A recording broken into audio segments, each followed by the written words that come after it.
கருளியவா பிரணவப் பொருளோனே பிறவாவரம் அருளி பிரம்மமயமாக்கிடுவாய்.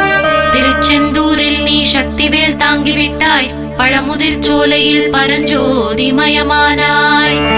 சுவாமி மலையிலே சிவசுவாமி கருளிய நீ குன்றுகள் தோறும் குருவாய் அமர்ந்திட்டாய். ஸ்கந்தகிரியை நீ சொந்தமாக்கிக் கொண்டனையே ஸ்கந்த குருநாதா ஸ்கந்தாஸ்ரம ஜோதியே. பிறப்பையும் இறப்பையும்